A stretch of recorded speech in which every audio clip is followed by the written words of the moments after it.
Ini adalah seorang dewa yang dikutuk juga oleh yang dikutuk menjadi hewan, ya, namanya anjing ini yang namanya Tumang. Lah, kemudian yang mengambilkan itu adalah si Tumang. Akhirnya mau tidak mau Dayang Sumbi akhirnya menikah dengan si Tumang. Nah, pada dasarnya si Tumang ini bisa berubah wujud pada saat bulan purnama. Dia bisa berubah wujud menjadi seorang dewa yang cuakep, yang tampan, ya. Jadi akhirnya Dayang Sumbi ini menikah, kemudian lahirlah seorang anak yang diberi nama Sang Kuryang. Nah, lalu Sang Kuryang ini akhirnya kan tumbuh menjadi anak yang besar, yang dewasa, sudah mempunyai kekuatan dan gagah, ya. Ya, ini kita sudah memasuki wilayah dari Gunung Tangkuban Perahu. Oke, saya lanjutkan kembali. Nah, akhirnya Sang Kuryang ini hobinya itu memanah atau berburu. Ya, pada suatu hari Sang Kuryang berburu dengan si Tumang, ditemani si Tumang. Kemudian karena ibunya itu menginginkan hati rusa atau hati menjangan, akhirnya Sang Kuryang, anaknya, berburu untuk mendapatkan hati rusa, keinginan dari ibunya. Dia melihat seekor rusa yang gemuk, ya. Lalu kemudian dia menyuruh si Tumang untuk mengejar. Si Tumangnya nggak mau, ya. Lalu kemudian si Sang Kuryang ini menakut-nakuti si Tumang itu dengan panahnya. Tanpa sengaja panahnya itu terlepas, kemudian mengenai jantungnya, kemudian si Tumang itu mati. Dan si rusa itu pergi hilang entah kemana.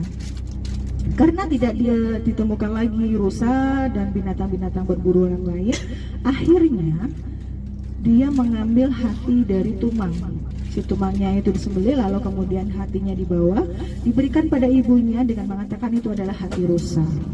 Kemudian hati si Tumang itu dimasak. Karena Dayang Sumbi tidak tahu kalau itu adalah hatinya Tumang, ya.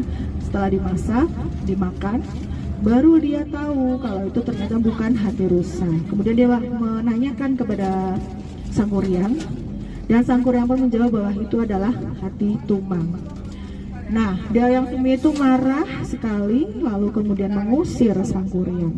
Marah pada Sang Kuryang, ya, karena dia sudah membunuh si Tumang, bapaknya. Nah, lalu kemudian Sang Kuryang pergi karena sebelum pergi itu si Dayang Sumbi itu memukulkan centong nasi, ya, yang terbuat dari kelapa itu ke kepalanya. Jadi ada lukanya, ya, menimbulkan luka di dahi Sang Kuryang. Nah, saat Sang Kuryang pergi, Dayang Sumbi merasa menyesal sekali karena telah mengusir Sang Kuryang, ya. Dia pun bertapa dan meminta pada Sang Hyang Widinya untuk dipertemukan kembali dengan Sang Kuryang.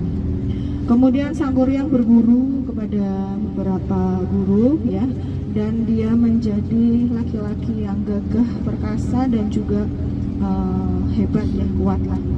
Nah, kemudian dia kembali lagi ke daerah di mana dia dibesarkan dulu dan bertemu dengan Dayang Sumbi. Dayang Sumbi ini karena seorang dewi, dia dikaruniai kecantikan yang abadi. Jadi di usianya yang sudah tua, dia tetap terlihat cantik dan muda. Nah, Sang Kuryang ini jatuh cinta kepada Dayang Sumbi. Dia tidak tahu kalau Dayang Sumbi itu adalah ibunya. Sedangkan Dayang Sumbi juga tidak tahu bahwa itu adalah Sang Kuryang anaknya. Nah, kemudian Sang Kuryang berusaha untuk menikahinya.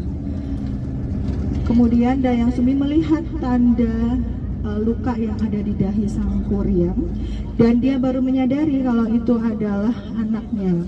Lalu Dayang Sumbi menolak. Sang Kuryang tetap bersikukuh untuk menikahinya. Akhirnya Dayang Sumbi mengalah dengan mengajukan beberapa syarat.